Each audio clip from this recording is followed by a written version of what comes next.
What we are dealing with here is a just over 6.5 inch wrist, my wrist, or 17 centimeter. However, if I move it down past the knuckle, then what we're dealing with is about, okay, slightly out of focus so you can see it, about 16.5 centimeter. So let's recap. When it's over here, it's 17. When it's over, see this knuckle back here, about 16.5. All right, you ready? Let's go. F91. There we are. Pull it back here after the knuckle, before the, I don't honestly know if this means before knuckle or after knuckle. I don't know, so I'm gonna say both because I don't care. That's F91. Next up, come on, there we go. W93H. Let's move it back. That's what it looks like there.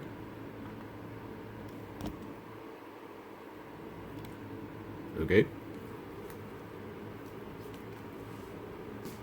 Next, F201, sometimes known as F201WA. This one's actually got some thickness to it when compared to, the W93, which is, see this one? And then, believe me, this is thinner. And the F91 is even thinner than that. So let's move it back. That's what it looks like there. Okay. Next, WS1600H. You can consider this the equivalent to an AE1200 because the case is the same, or the AE1300 for that matter. Move it back. Can you see? There's the knuckles right there. I did move it back. Okay. Next.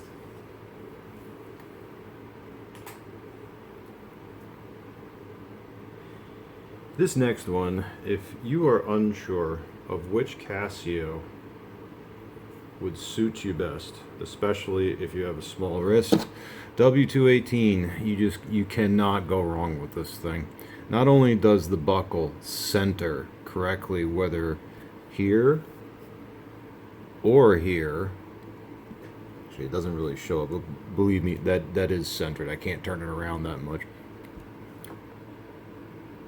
It's got the G-Shock look. I've said this before in other videos, and yeah, it's got a little bit of thickness to it, but if you're unsure, you get this one, especially for you smaller wristed folk out there. Next,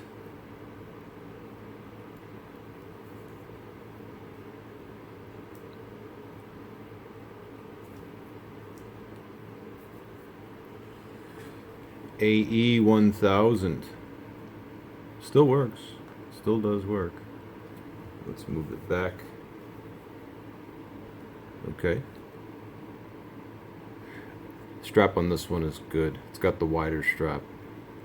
Makes it a little more stable for a dude's wrist. Comes in a bunch of colors too, but does work. And it stays put, which I like. Next, WMD 100. WMD? Sorry. MWD 100H. You know what? I'm going to check. I got to read the back of the watch just to make sure I got it right. MWD. Yes. 100H. Hold on, gotta put it back on.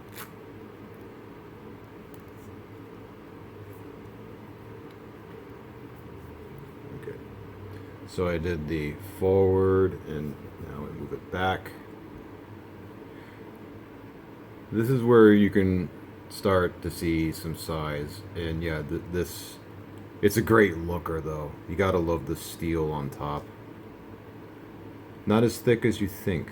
Not as thick as you think. It does work though.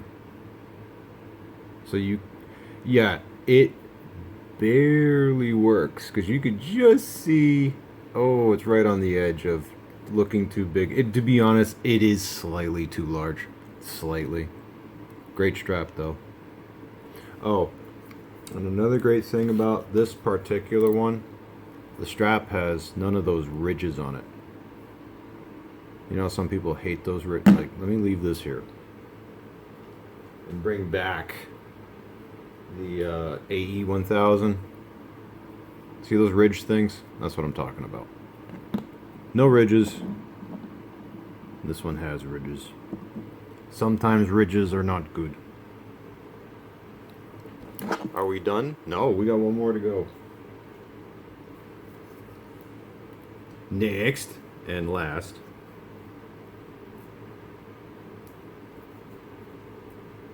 So, well, what could you possibly get that's larger than that? Well, I'll show you.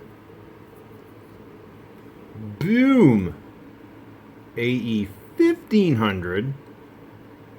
You know, surprisingly, this thing fits really, really, really well. Even though it has a 54 millimeter lug to lug. And it's like 16 mil thick. Surprisingly really light though. Alright, let's move it back a little bit. Past the knuckle there. Although, yeah, it's basically almost entirely, it is past the knuckle, but you can barely see that, but it is. This actually does work. You know, some people are saying that there's ghosting on this watch, and there is. You can kind of see it. It's not as bad as people say it is. It really isn't. I've seen some nasty ghosting on watches before. G-Shocks are the worst. The worst. The LCD ones, that is, not the newer displays. This one, though, I mean, yeah, it does do it. I will say it does do it, but it's not, again, not as bad as people say.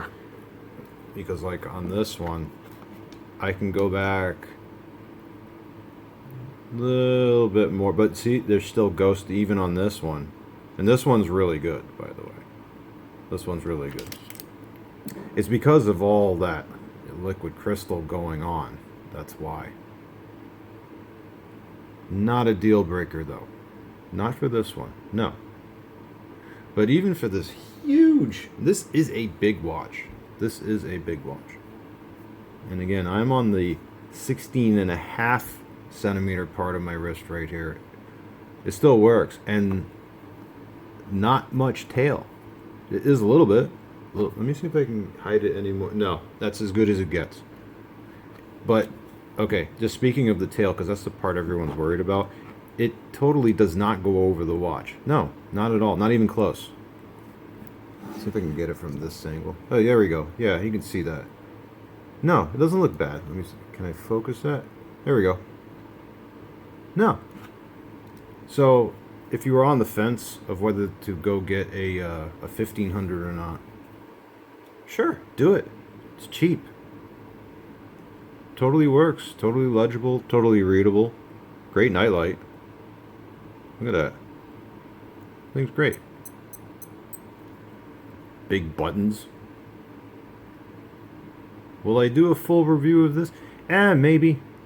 Maybe. Oh, there we go, yeah.